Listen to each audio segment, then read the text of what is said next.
오늘 우리가 송구영신 예배로 함께 모여서 예배를 드립니다. 우리가 한 해의 마지막을 각자 여러 가지 방식으로 사실은 계획하고 보낼 수도 있겠지만, 그러나 우리가 예배 자리에 함께 모여서 이 시간을 마지막을 결산하는 것은 우리가 한 해를 결산할 뿐만 아니라 또한 새로운 한 해를 살게 하신 하나님의 은혜를 바라고 소망하기 때문일 것입니다.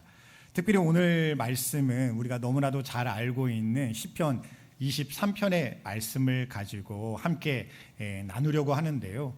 특별히 우리가 세 가지 관점으로 우리가 정리할 수 있기를 원합니다.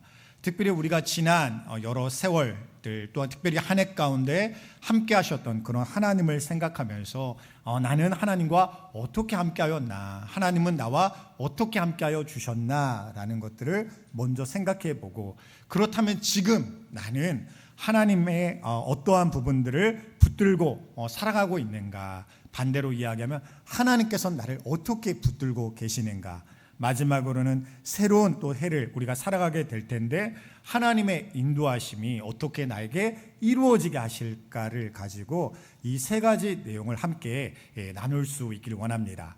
특별히 이 내용을 나누기 전에 우리가 점검해 보아야 할 게 있습니다. 그게 무엇이냐면 우리가 바라보는 믿음의 관점이요, 또 세상을 바라보는 그런 사고의 방식이라고 할 수 있습니다. 세상은 우리에게 이렇게 이야기할 거예요. 작년보다 내년을 더욱더 잘 살아야 돼. 잘 사는데 열심히 살아야 되고, 더 재능 있고 힘 있고 더 많은 것들을 이루는 성공하는 사람이 되어야 돼.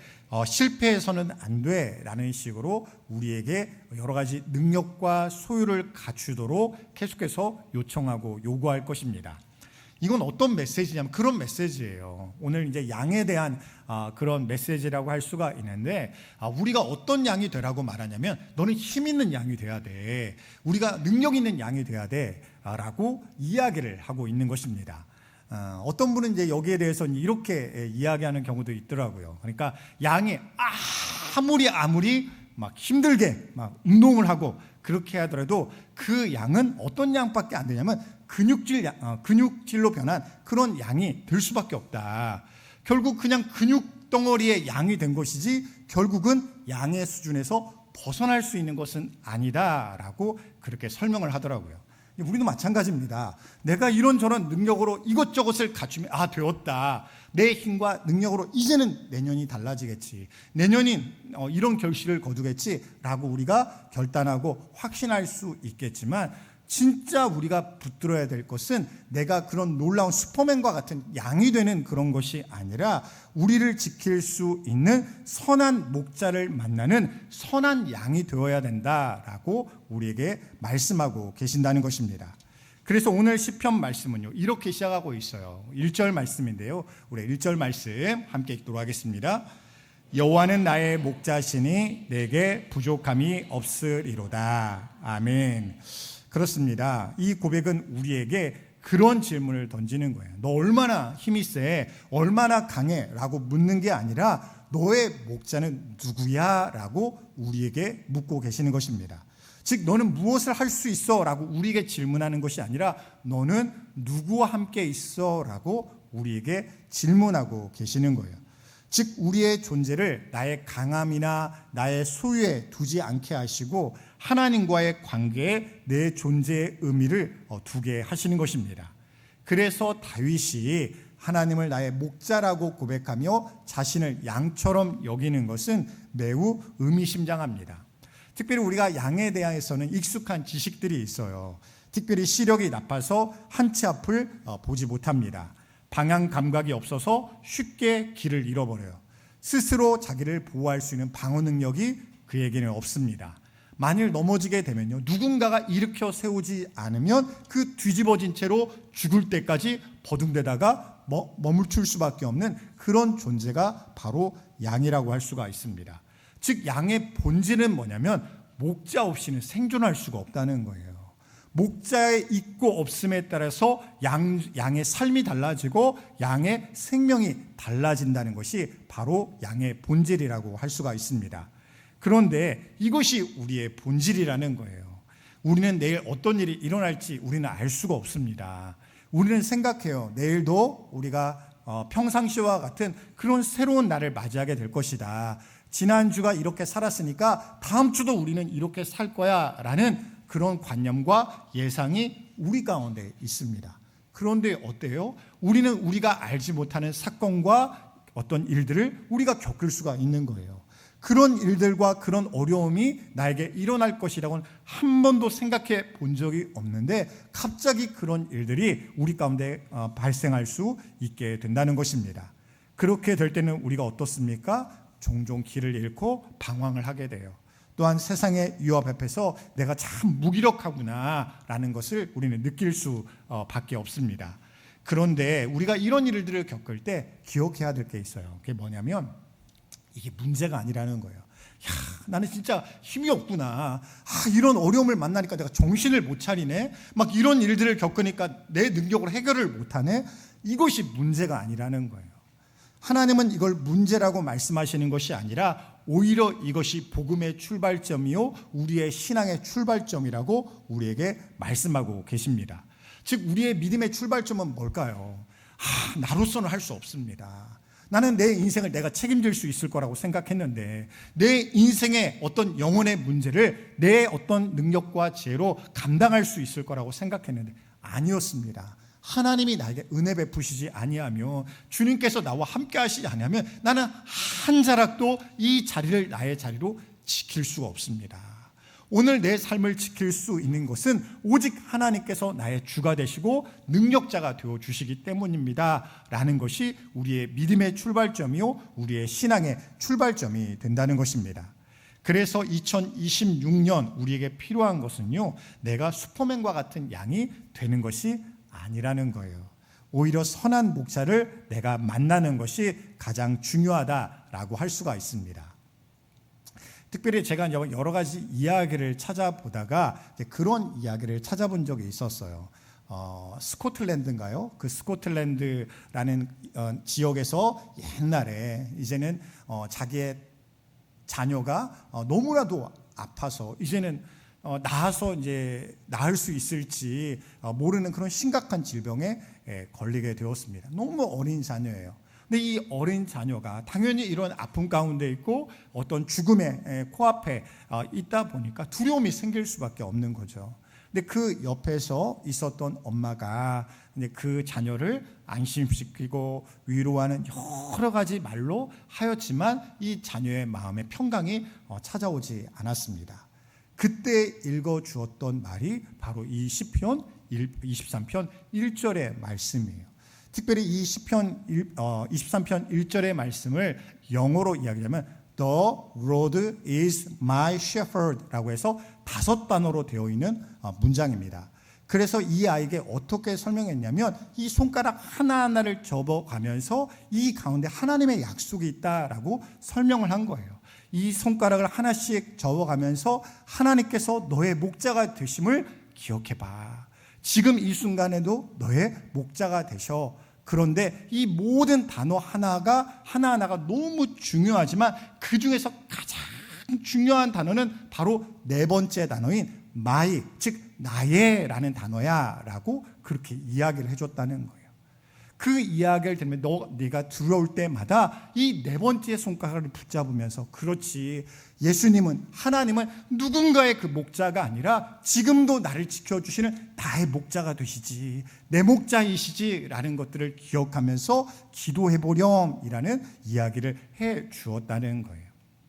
그리고 나니까 이 자녀가 그전처럼 막 걱정하고 두려워하고 그러질 않았다는 것입니다. 그런데 물론 이 이야기는 막 이 자녀가 죽을 병에서 낫게 되었다라는 결론은 아니었어요. 이 아이가 결국 죽음을 맞이하게 됩니다.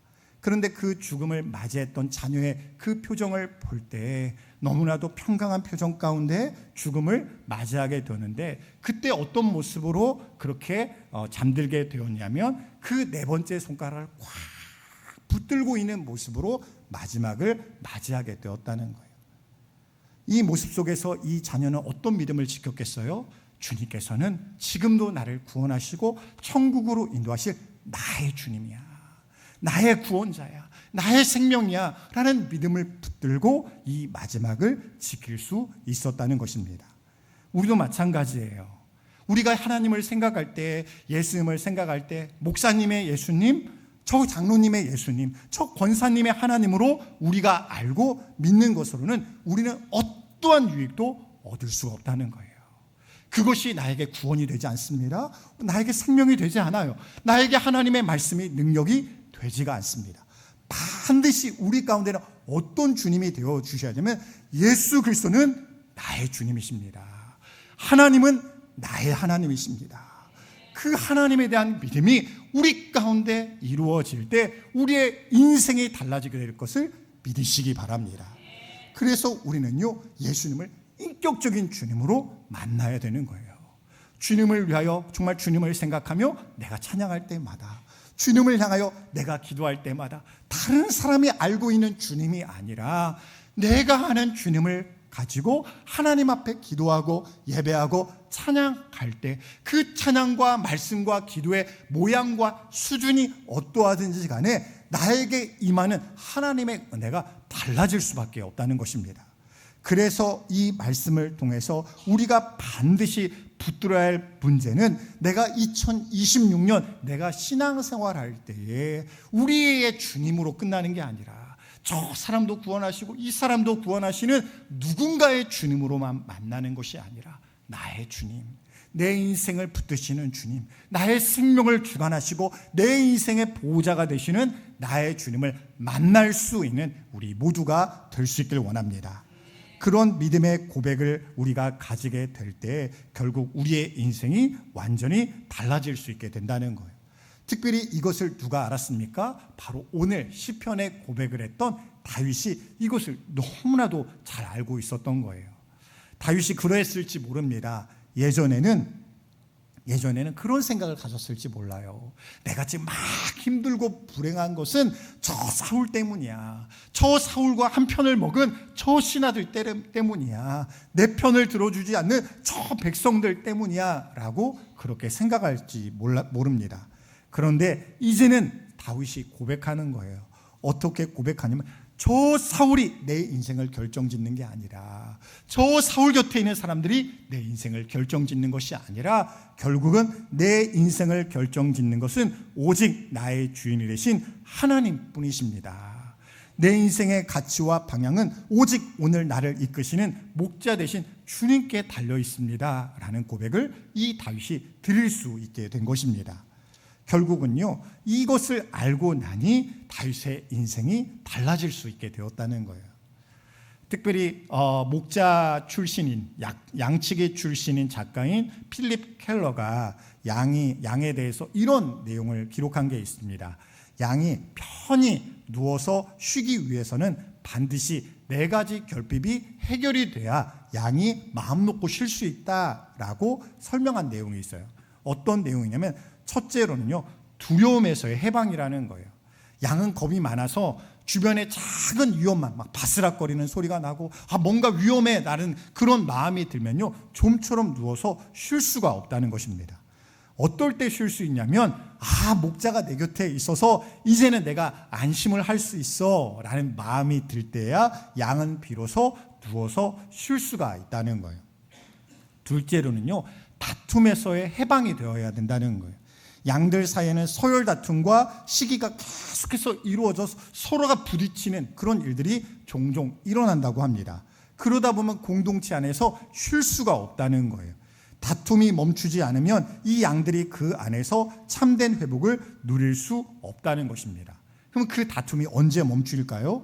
그들 중에 목자가 찾아와야, 그 목자가 그들 가운데 있어야 그 다툼이 멈출 수 있게 된다는 거예요. 지금까지 자기들끼리 막 치고받고 다투고 화내고 갈등했던 그 모든 것이 목자가 오니 모든 것이 해결될 수 있게 된다는 것입니다. 세 번째로는요, 괴로움에서의 해방이에요. 양의 털 속에는 수많은 해충과 기생충들이 있다고 해요. 이 해충을 해결해 주지 않으면 스스로 양은 해결할 수가 없다 보니까 양이 어떤 자신의 다리를 가지고 다른 방법으로 어떤 비벼서 이런 것들 해결이 안 된다는 거예요. 그래서 끊임없이 괴로움을 당할 수밖에 없습니다.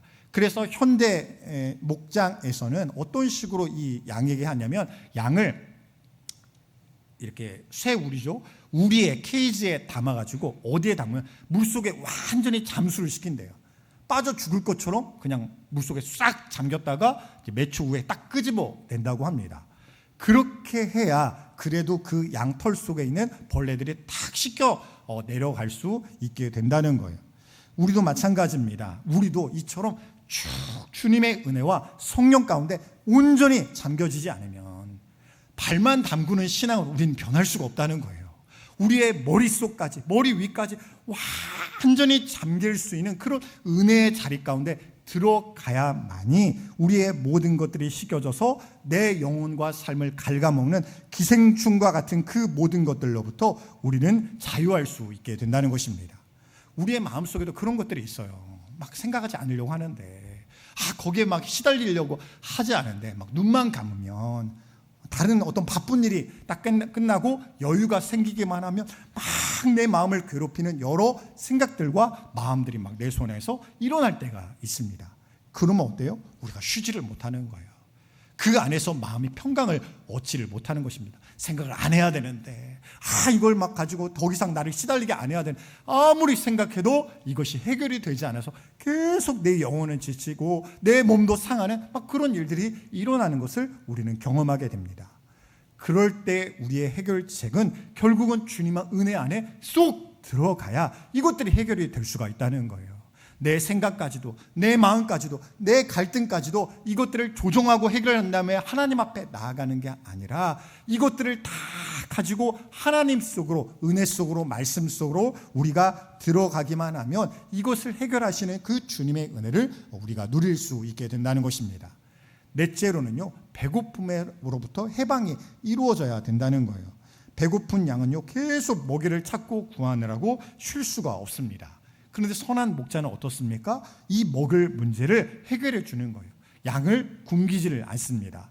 우리도 마찬가지입니다. 내 안에 영적인 갈증과 배고픔이 있어요. 심각하면요, 이것도 느끼지 못합니다. 내가 말씀을 먹어야 되는데, 은혜를 받아야 되는데, 내가 기도로서 내 영이 살아나야 돼. 이걸 느끼질 못해요.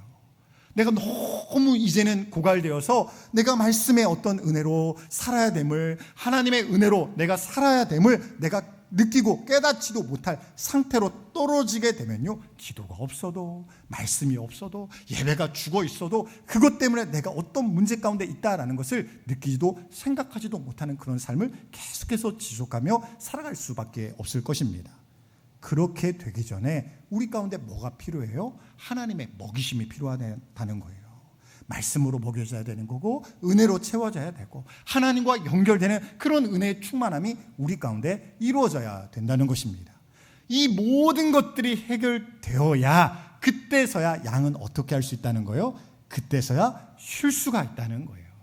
더 이상 지치고 괴로운 것에서 이제는 빠져나와서 참된 안식을 누릴 수가 있게 된다는 것입니다. 그렇다면 이런 은혜를 우리에게 목자 되신 주님께서 우리에게 베푸시는데 무엇을 위하여 그런 은혜를 베푸신다라고 설명하고 계시는가? 이게 3절 말씀인데 한번 3절 말씀 보여주실 수 있을까요? 3절 말씀,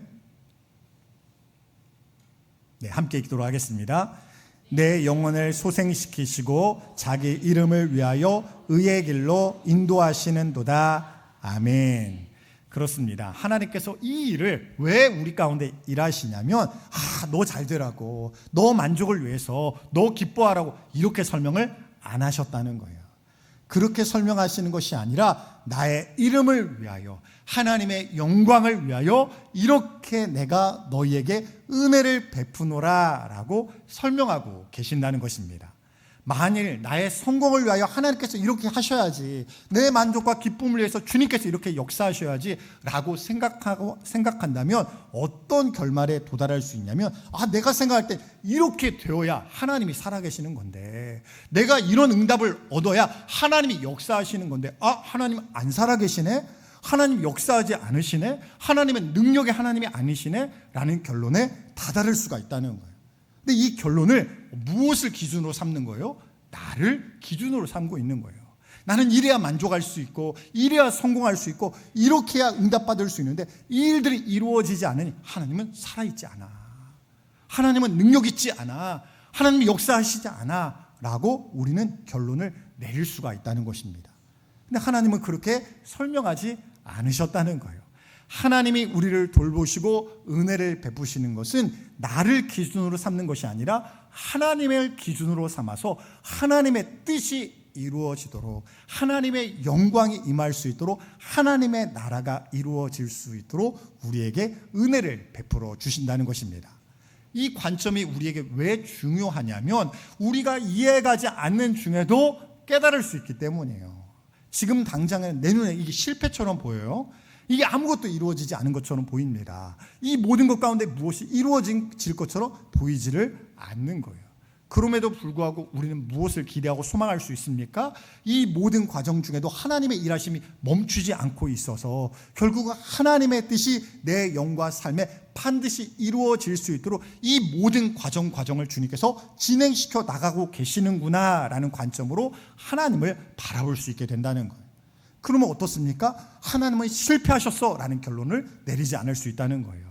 이 모든 과정 가운데 하나님은 지금도 내 가운데, 내 삶 가운데, 내 영 가운데 하나님의 뜻을 이룰 수 있도록, 내 신앙이 변화될 수 있도록, 내 영이 회복되고 치유될 수 있도록, 내가 정말 하나님을 닮아가는, 예수를 닮아가는 사람이 되어갈 수 있도록 이 모든 과정과 상황을 이용하고 사용하고 계시는구나 라고 내가 깨달을 수 있다면 이 모든 과정을 무의미하게 바라보는 것이 아니라 이 모든 것을 통하여 하나님께 더욱더 가까이 나아가게 하시는 하나님을 믿고 신뢰할 수 있게 된다는 것입니다.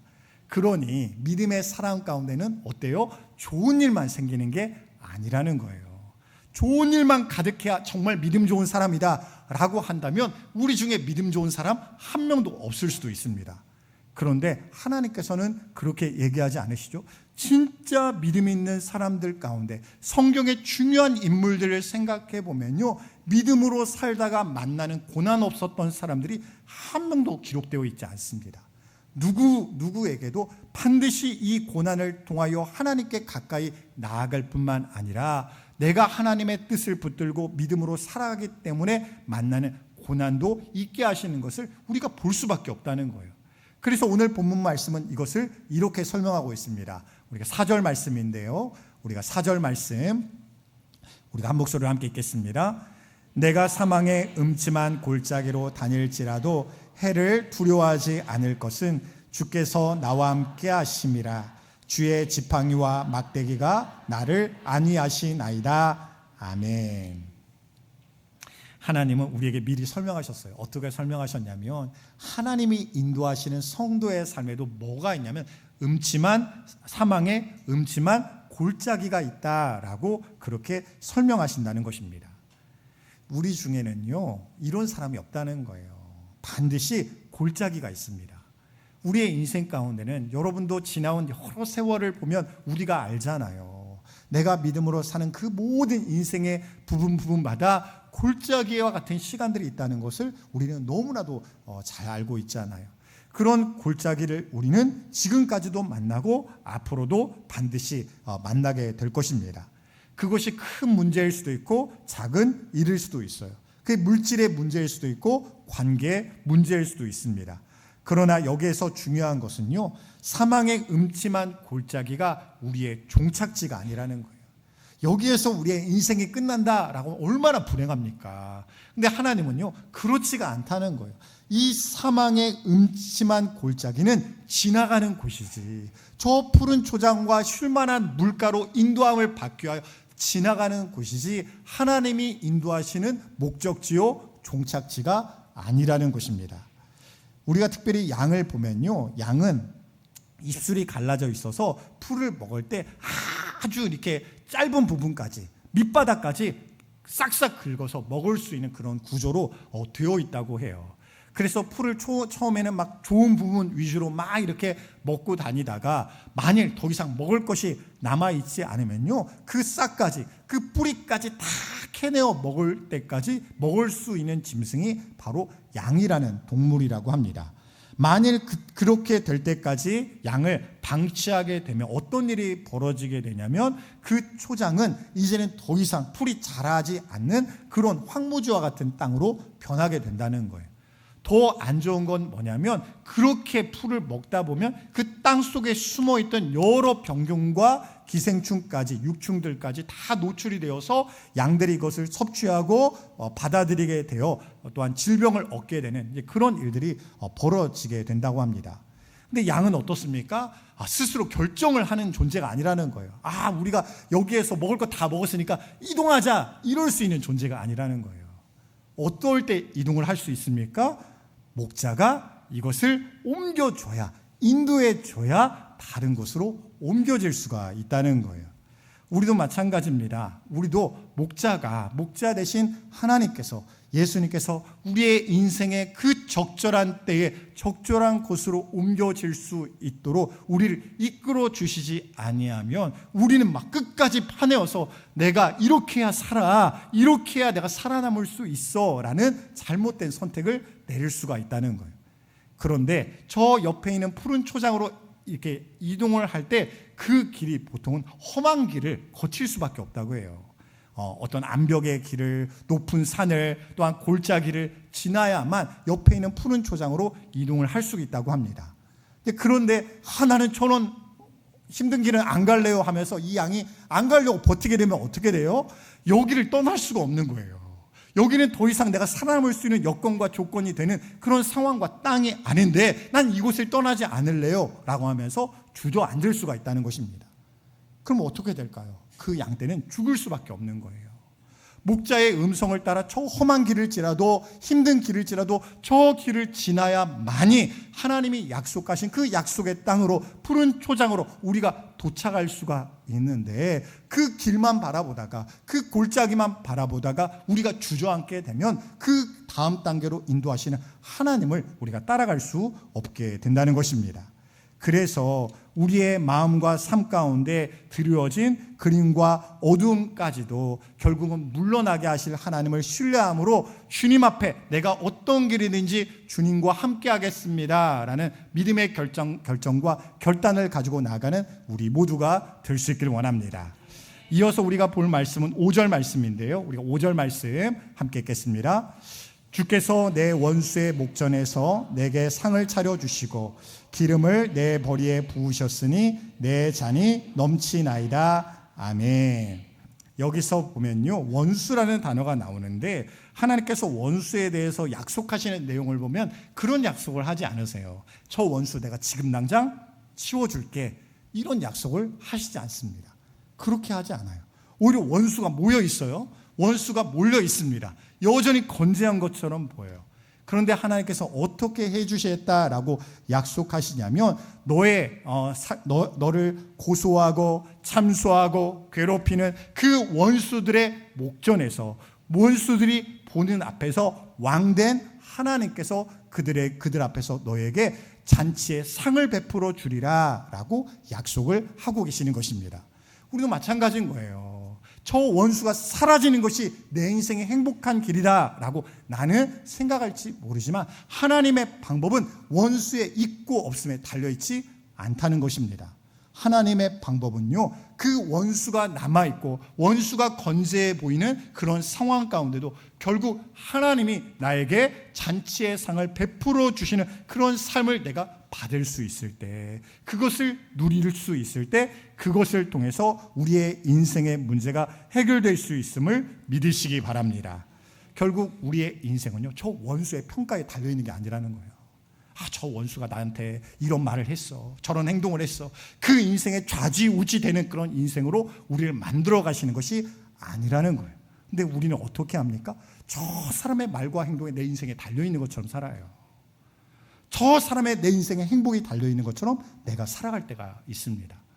하나님이 나의 주인이신데, 하나님이 나의 목자이신데, 주님을 바라보고 주님의 말씀에 달려 내가 그 인생의 가치가 오르락 내리락 하는 그런 삶을 내가 살아야 되는데, 내 인생의 가치가 하나님께 있는 것처럼 살아가는 자가 아니라 마치 원수의 입술에 달려있는 것처럼 살아가게 된다면요, 우리의 인생은 절대로 바뀔 수가 없다는 것입니다. 그래서 이 말씀을 통해서 우리에게 보여주신 것은 이렇게 살라는 거예요. 저 원수의 입을 보며 살지 말고, 저 원수의 행동을 보며 살지 말고, 너에게 상 베푸실 하나님을 바라보고 살아라. 너에게 반드시 은혜 베푸실 하나님을 바라보고 살면 너의 인생이 지금과 다른 차원의 삶으로 나아가게 되리라 라고 우리에게 약속하고 계시는 것입니다. 그런데 이것을 이루시는 하나님에 대해서 어떻게 표현하고 계시냐면요, 특별히 6절의 말씀입니다. 우리가 6절 말씀 함께 읽도록 하겠습니다. 내 평생의 선하심과 인자하심이 반드시 나를 따르리니 내가 여호와의 집에 영원히 살리로다. 아멘. 여기서 보면 따르리니라는 그런 단어가 나오는데, 이 단어는 그냥 졸졸졸 어떤 아이가 엄마 아빠를 따라가는 그런 모습에 따르다라는 의미가 아닙니다. 그런 의미가 아니에요. 그런 의미가 아니라 사냥꾼이 저 목표물을, 사냥감을 추적할 때, 추격할 때 저거 놓치면 안 돼 라고 하면서 막 쫓아가는, 그런 쫓아가면 추격하는 모습이 따르리니라는 단어예요. 근데 나를 따라온다는 거예요. 마치 그 사냥꾼이 사냥감을 놓치지 않게 막 무섭게 쫓아오는 것처럼 그렇게 나를 따라온다는 거예요. 뭐가? 하나님의 선하심과 인자하심이. 막 나는 도망가는 거예요. 하나님과 상관없이 살려고 막 나는 도망가고 있는 거예요. 그런데 나를 놓치지 않으시려고 하나님의 선하심과 인자하심이, 나는 너를 절대로 놓치지 않을 거야, 내가 너를 붙잡을 거야 라는 그런 하나님의 집요함을 가지고 그 선하심과 인자하심이 나를 뒤를 따라온다는 것입니다. 이것이 얼마나 은혜예요. 내가 하나님의 인자하심과 그 선하심을 막 쫓아가는 것으로 내 인생이 달려있다고 한다면 우리는 반드시 실패할 거예요. 어느 순간에 우리는 놓쳐버립니다. 어느 순간에 눈앞에 사라져 있어요. 어느 순간에 우리가 길을 잃어버립니다. 이제는 못 찾겠구나, 이제는 끝났구나 라고 생각하는 그런 결말에 다다를 수밖에 없을 것입니다. 그런데 그것이 반대 입장이라는 거예요. 내가 여기로도 도망가보고 저기로도 도망가보고 막 이런 데서 딴짓도 해보고 저런 데도 딴짓도 해보는 그런 삶을 살아갈 수도 있겠지만 하나님은 그 선하심과 인자하심이 이루어질 때까지 나를 놓치지 않게 하여 오늘도 내 뒤를 추격하고 계시는, 마치 제가 이제 아들이 어릴 때 이제 앞에서 이제 혼자 막 열심히 막 이것저것 구경하면서 막 걸어가잖아요. 걸어갈 때는 이런저런 관심사를 보니까 누가 안 보여요? 아빠가 안 보여요. 장난감이 보이고 또 여러 가지가 다른 것이 보여요. 막 갑니다. 그런데 아빠는 누구만 봅니까? 아들만 보죠. 혹여나 아들이 넘어질까, 길을 잃어버릴까 아들만 바라보는 거예요.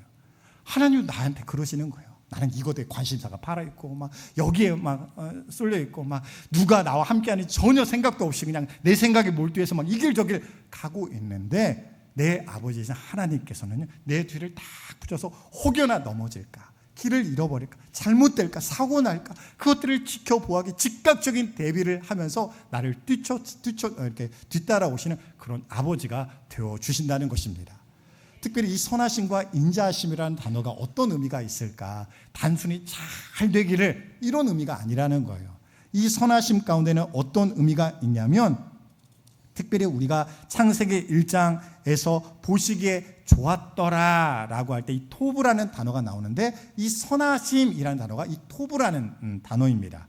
즉 하나님의 뜻과 의도에 부합하고 딱 맞게, 즉 하나님의 뜻대로 내가 되어갈 수 있게 하시는 그런 하나님의 마음과 열심이 바로 하나님의 선하심이라고 이야기를 할 수 있어요.